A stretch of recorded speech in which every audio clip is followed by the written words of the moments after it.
Well, Mom, how about making sandwiches for us every day until you can get together $30,000? If you don't, I won't let you see Amelia anymore. Such an unreasonable demand from my eldest son turned my life upside down.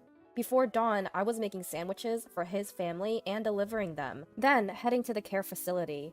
Worn out from fatigue and lack of sleep, I just couldn't bring myself to cut ties with him, all because of my love for my adorable granddaughter, Amelia. But one day, a tearful Amelia revealed a shocking truth her parents had kept hidden. I can't forgive them anymore. I reached my breaking point and decided to fight back. My name is Emma. I am 72 years old. I lost my husband last year and now live alone in our family home. My husband, who was the same age as me, developed dementia in his later years. I took care of him at home for a while, but the last year was spent under the care of a facility. Because of that, I still have a connection to that facility, even after he's gone. I was mentally and physically exhausted from caregiving, and the staff at the facility were truly kind to me. Thanks to them, I believe my husband spent his last year in peace. The facility was always short-staffed and extremely busy. After my husband passed away, I talked to the staff and decided to help out in any small way I could. I've always been good at cooking and baking, so I would make sandwiches and desserts for the staff whenever I went to the facility. Then one day, out of the blue, my eldest son and his family came to visit. It took me by surprise, but I served them tea. Mom, it's been a while. Sorry for barging in like this. We've had some issues and decided to move to this area.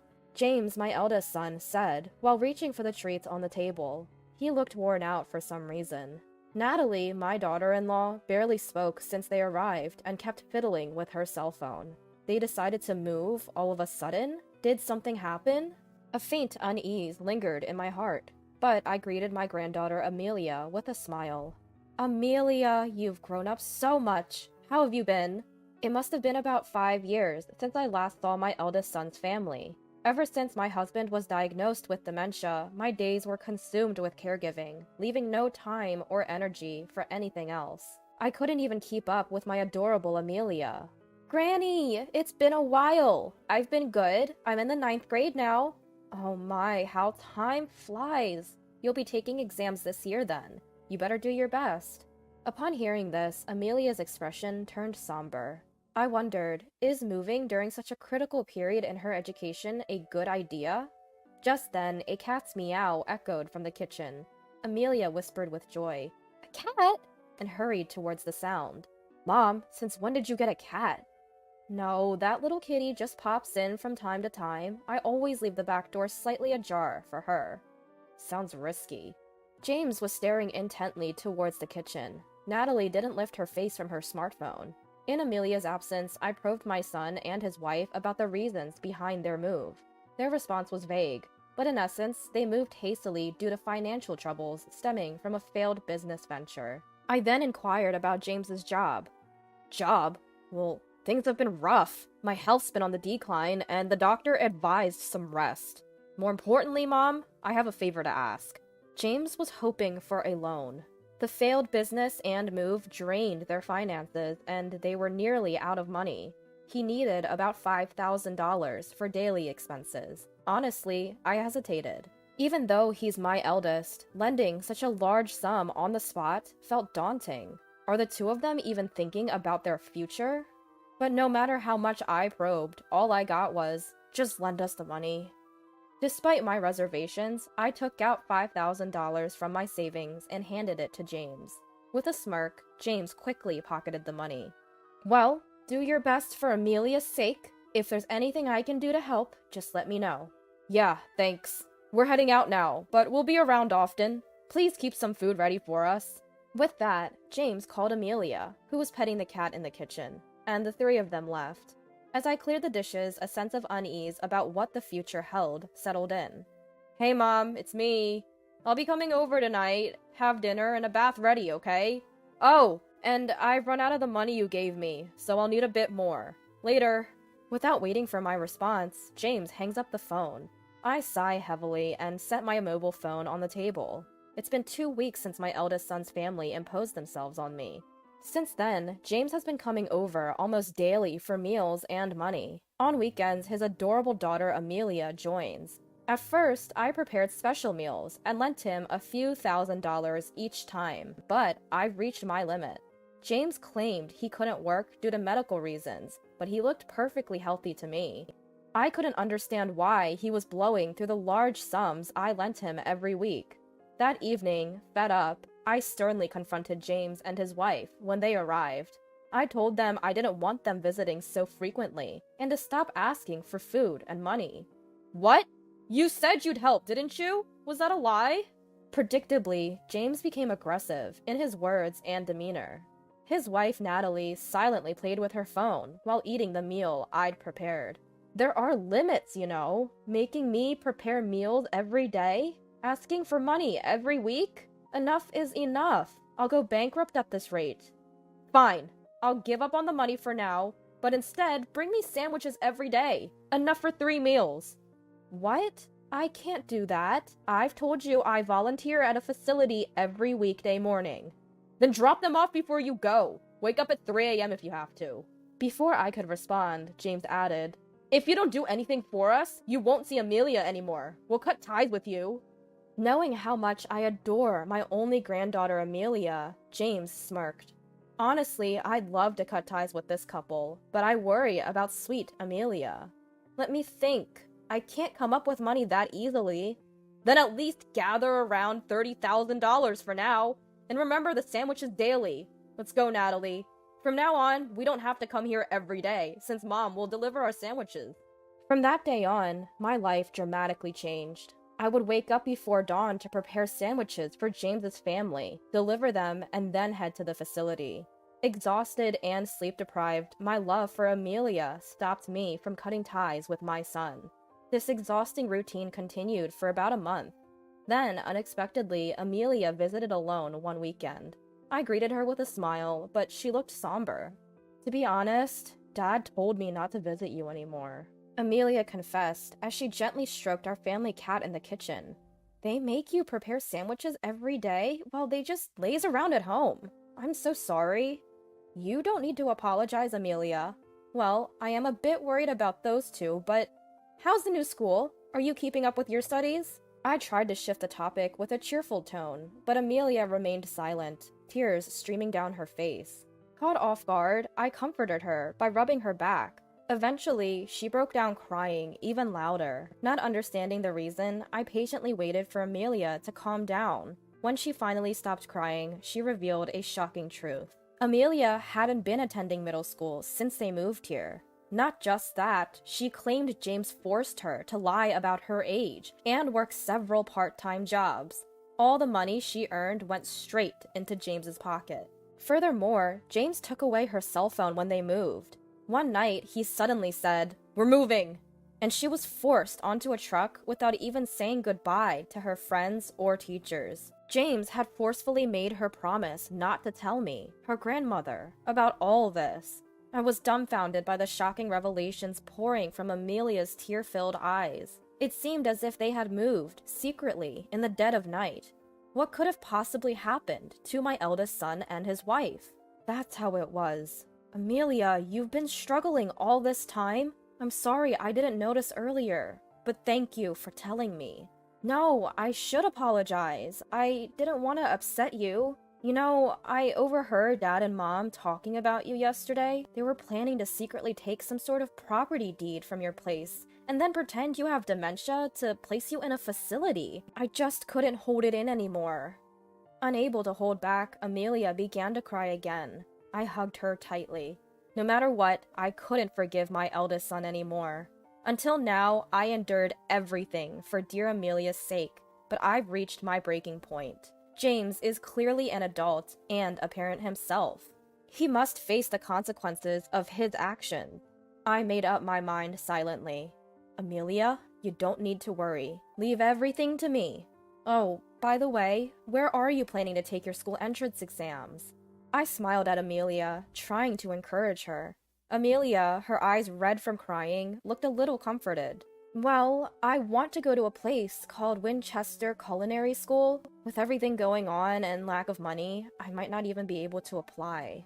Oh, the Winchester Culinary School! I know it. It's a vocational school for cooking and baking, right?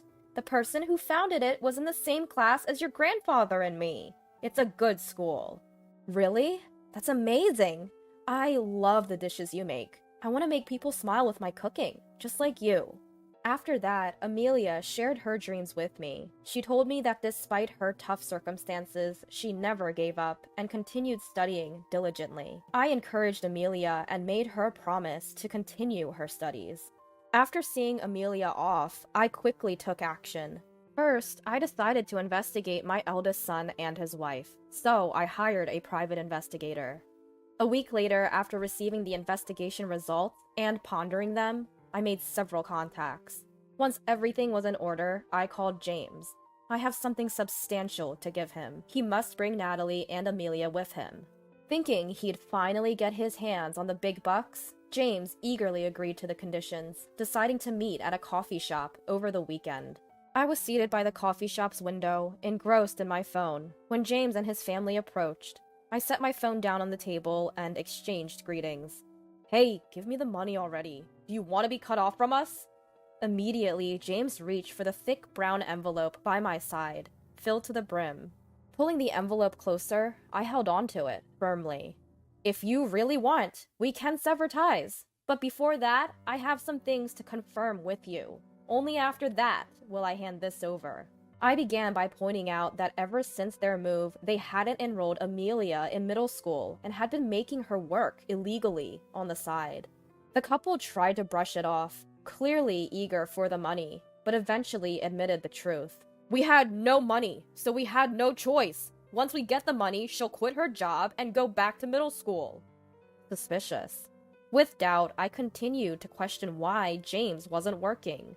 Are you truly on medical leave? Which hospital did you go to? Show me some proof, like a receipt or a health insurance card.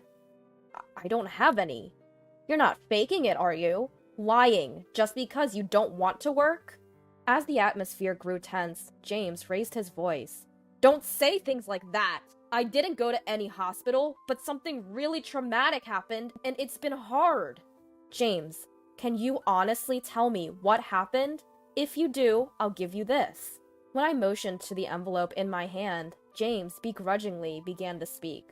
I get it now. When you said your business failed last time, you were actually betrayed by a business partner, a guy named Alexander. He took off with all the money I worked so hard to earn. He had control over the core know-how and equipment, so I was powerless without him. Oh, that's what happened. I'm the victim here. That's why I couldn't pay the rent and other bills and had to move. Now just give me that money already. With that, James snatches the envelope from my grasp. However, when he quickly opens it, instead of a wad of cash, it's filled with a bunch of bills. James stares blankly at the bills scattered across the table. Why don't you just tell the truth for once?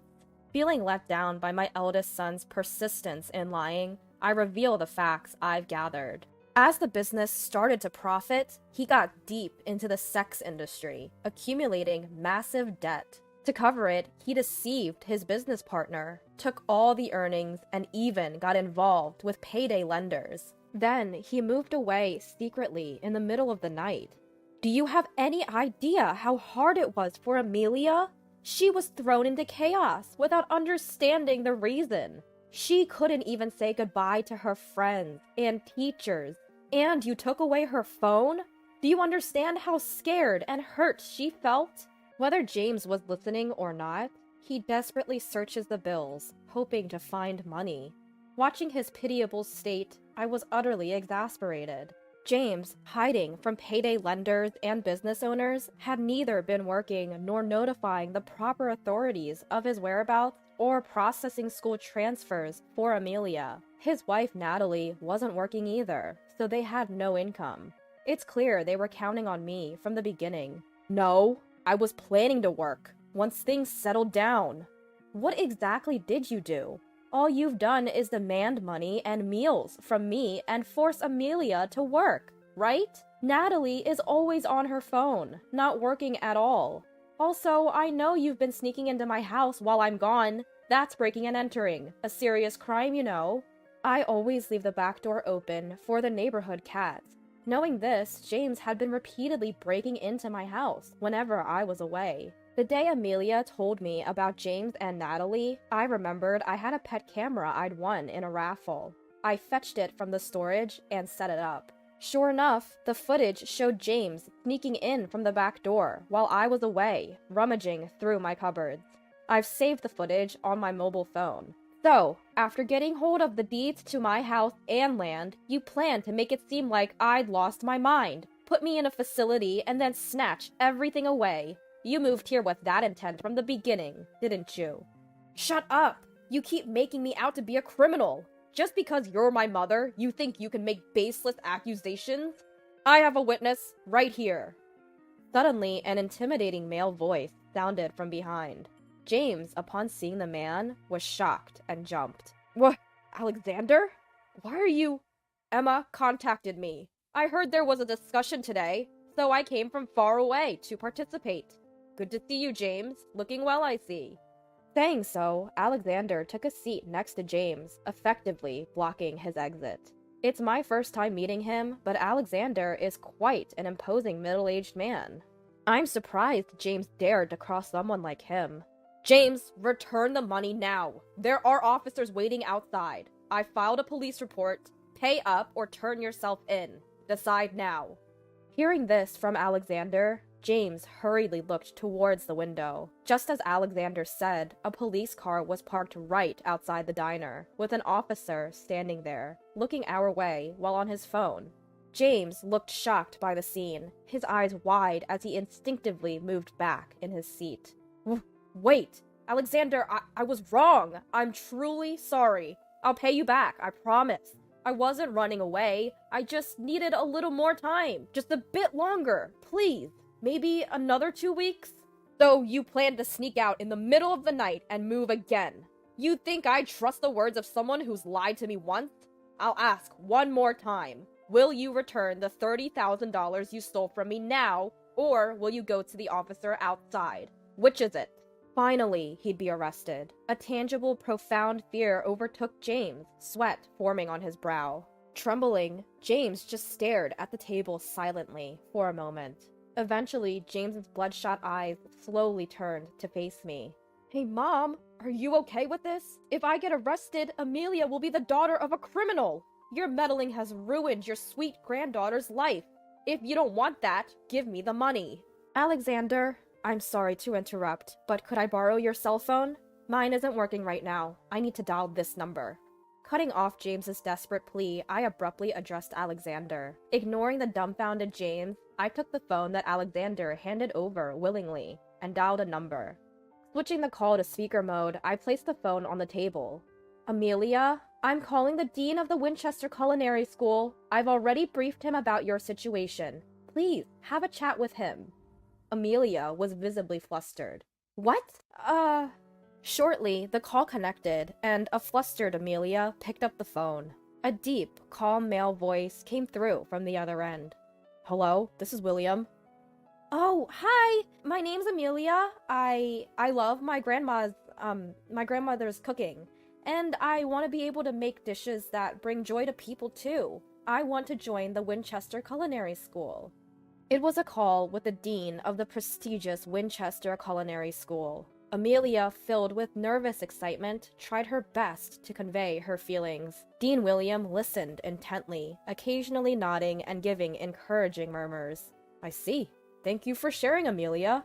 It seems you've been through a lot. Your grandmother Emma is an old friend of mine. I'm aware of the situation. Amelia, once so excited, suddenly went silent. That's right, she had no hope for exams or the future. Like a deflating balloon, her shoulders slumped in disappointment. But you know, that doesn't matter. You have dreams and you're working hard towards them. You've honored our Winchester Culinary School by choosing it as your first step. We give everyone an equal chance and support all students, no matter their background. Come, take the test with integrity. We'll be waiting. The call ended. I thanked him and handed the mobile phone back to Alexander. Yes, Amelia will be fine now. I can turn myself in without any worries. James's face went blank, and he froze. For those who might not know, The Winchester Culinary School is where Amelia wants to study. It's a professional cooking school. Despite the challenges from her clueless parents, nothing will hold her back. Amelia looked at her father. Her cheeks were still flushed from the tension of the call, but her eyes sparkled. James looked deflated, avoiding eye contact, clearly embarrassed. Prompted by Alexander, James exited the diner. The officer put away his phone and started talking to James. It's disheartening to see your child in police custody, but I want James to take full responsibility for his actions. I picked up the mobile phone left on the table. I had previously consulted with the officer and had him on the line during our conversation. With everything recorded, even James can't escape this time. And one more thing. I turned to Natalie. Throughout the confrontation with James, she seemed disinterested, constantly fiddling with her phone. Natalie, James is with the officer. What will you do? She only briefly met my gaze. Huh? I don't care about that man. I'm divorcing him soon anyway. Amelia looked shocked and turned to her mother. Wait, what about Amelia? Your marital issues are yours, but you need to consider Amelia. I've made up my mind about what I want. I'm tired of his wasteful spending. I just want to live on my terms now. Tears quickly filled Amelia's eyes. With a father like James and now her mother, how much more hurt would they inflict on their daughter? I felt more disheartened than angry and sighed deeply. Later, a resigned James confessed all his crimes at the police station and is still being interrogated. He owed $50,000 from the sex industry, took $30,000 from his former business partner Alexander, and borrowed $20,000 from payday lenders. The total amount he siphoned from me was around $20,000. Of course, both Alexander and I intend to claim every penny. As his mother, it's heartbreaking. I hope this serves as a lesson for him to deeply reflect and atone for his sins. Natalie, being James's ex-wife, was also interrogated. During this, it was discovered she had been scammed. This was a romance scam, where you get sweet-talked by someone you meet on social media, and after establishing a romantic relationship, they skillfully swindle large amounts of money. The person Natalie had been communicating with on her mobile phone claimed to be a super famous, handsome actor. One day, she received a personal direct message just for her and was passionately pursued. Natalie fell head over heels. She kept sending money, doing whatever he asked. Of course, this was an imposter, pretending to be the actor. This case mirrored numerous others reported to the police. Realizing she'd been deceived, Natalie was utterly devastated. Since she had already divorced James, she had no one to turn to and had lost her means of livelihood. After that, I decided to live with Amelia. I sold my house and land and moved to an apartment near Winchester Culinary School. The house and land, located in a prime urban area, had a huge asset value, fetching me several $1,000,000. I made sure that Amelia would be the beneficiary of these assets, so she'd never face financial hardships. We moved in the middle of the night, as if sneaking away. My parents were deeply distressed, with everything escalating to the police, but Amelia never gave up and continued to work hard. I too did everything I could, managing her transfer to middle school and helping with her exams. Thanks to our efforts, Amelia managed to take the entrance exam for Winchester Culinary School and got in. Just as Principal Williams said, Amelia dedicates herself to her studies at Winchester Culinary School, heading straight towards her dream, enjoying her youthful days surrounded by friends. Watching my beloved Amelia grow up by my side, I live with peace in my heart, basking in happiness.